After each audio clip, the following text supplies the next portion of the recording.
ആഘോഷങ്ങളുടെ കാലമാണ്. ക്രിസ്മസിന് പിന്നാലെ പുതുവത്സരാഘോഷങ്ങളും ഇങ്ങെത്തുകയായി.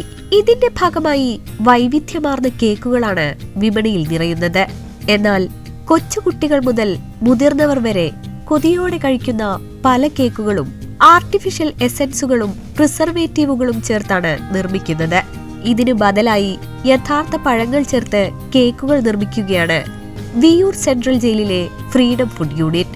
പ്രിസർവേറ്റീവുകളും ആൽക്കഹോളും ചേർക്കാതെ നിർമ്മിക്കുന്ന ജയിൽ കേക്കുകൾ രുചിയുടെ കാര്യത്തിൽ ഒട്ടും പിന്നിലല്ല. ഗുണങ്ങൾ ഏറെയുണ്ട് താനും.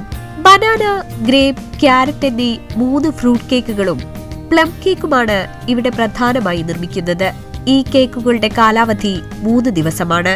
വിയൂർ ജയിലിന് മുന്നിലെ ഫ്രീഡം ഫുഡ് ഷോപ്പിലൂടെയാണ് കേക്കുകളുടെ വിൽപ്പന നടക്കുന്നത്. കൂടാതെ തൃശൂർ കോർപ്പറേഷന് മുന്നിലെത്തുന്ന ജയിൽ വകുപ്പിന്റെ ഡെലിവറി വാനിൽ നിന്നും പൊതുജനങ്ങൾക്ക് കേക്കുകൾ വാങ്ങാം. നിലവിൽ പ്രതിദിനം 50,000 രൂപയുടെ വിൽപ്പന ഇവിടെ നടക്കുന്നുണ്ട്. ഒരു ദിവസം 50,000 രൂപയോളം സെയിൽ കേക്ക് മാത്രം നമ്മുടെ കൗണ്ടർ വഴി നമ്മൾ വിൽപ്പന നടത്തുന്നുണ്ട്. മറ്റ് ഐറ്റങ്ങൾ ഇതിന് പുറമെ മറ്റ് ഐറ്റങ്ങളും വിൽപ്പന നടത്തുന്നുണ്ട്. 50,000 രൂപയുടെ പ്രൊഡക്റ്റ് വിൽപ്പന കേക്കിൻ്റെ മാത്രം നമുക്ക് ലഭിക്കുന്നുണ്ട്. ഇത് എല്ലാ കൊല്ലവും നമ്മൾ ഈ ഫ്രൂട്ട് കേക്കുകൾ ഇറക്കാറുണ്ട്. ഈ കൊല്ലവും അതിൻ്റെ സ്വീകാര്യത വളരെയധികം നമ്മൾ പ്രതീക്ഷിക്കാത്തതിനേക്കാളും അപ്പുറമാണ് ഈ കൊല്ലത്തെ സ്വീകാര്യത. നമ്മൾ കടകളിലേട്ട് വിപണനം നടത്തുന്നില്ല. നമ്മുടെ ജയിലിന് ഫ്രണ്ടിലുള്ള കൗണ്ടർ വഴിയും കൂടാതെ നമുക്കൊരു മൊബൈൽ യൂണിറ്റ് ഉണ്ട്.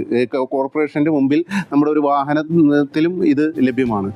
സർക്കാരിന്റെ ഭക്ഷ്യസുരക്ഷാ മാനദണ്ഡങ്ങൾ പൂർണ്ണമായും പാലിച്ചാണ് ഫ്രീഡം ഫുഡ് യൂണിറ്റിന്റെ പ്രവർത്തനം.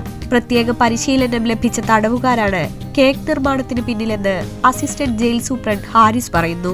ഈ മാസം മാത്രം 3 ടൺ കേക്ക് തയ്യാറാക്കി വിപണനം നടത്താനാകുമെന്ന പ്രതീക്ഷയും അധികൃതർ പങ്കുവച്ചു. ETV ഭാരത്, തൃശൂർ.